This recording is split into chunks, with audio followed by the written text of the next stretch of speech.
আসসালামু আলাইকুম। এখানে আমি রান্না করব ডাল। ডালটা প্রথমে আমি ভিজিয়ে রেখেছিলাম আধা ঘন্টা। ভিজিয়ে রেখে ধুয়ে ভালো করে নিয়েছি। এদিকে টমাটোর কুচি, পেঁয়াজ কুচি আর আদা রসুন বাটা আছে। কড়াই বসিয়ে দিয়েছি, কড়াই গরম হয়ে গেছে। আমি আজ কারেন্টের চুলাতে রান্না করছি। কড়াতে তেল দিয়ে দিয়েছি, তেলের মধ্যে আমি জিরা দিয়ে দিয়েছি। জিরা এদিকে হালকা লাল লাল হয়ে গেছে, এর মধ্যে আমি পেঁয়াজ কুচি দিয়ে দিয়েছি।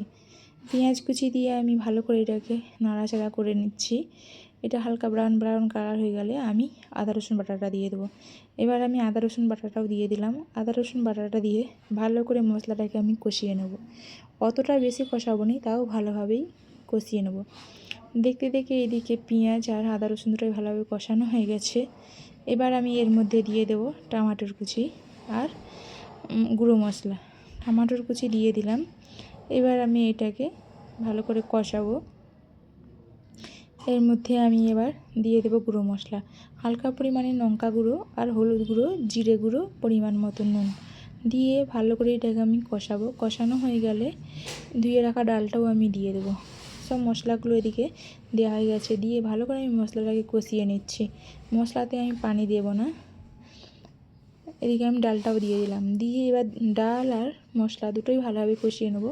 দেখতে দেখতে ডাল আর মশলা দুটোই ভালোভাবে কষানো হয়ে গেছে। এবার আমি এতে হালকা পরিমাণের গরম পানি দিয়ে দেবো। গরম পানিটা দিলে তাড়াতাড়ি হয়ে যাবে।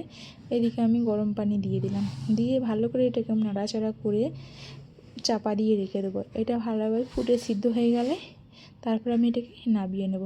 এবার আমি ঢাকা খুলে দেখছি, এদিকে ডাল হয়ে গেছে। ডালটাকে আমি আর ঘাঁটবো না। এবার ডালটাকে আমি ভালো করে নাড়াচাড়া করে নুনটা চেক করে এবার আমি ডালটাকে নামিয়ে নেব। দেখতে দেখতে ডালটা রান্না হয়ে গেছে। এরপরে আমি হালকা পরিমাণের ঘি দিয়েছিলাম, সেটা দেখানো হয়নি।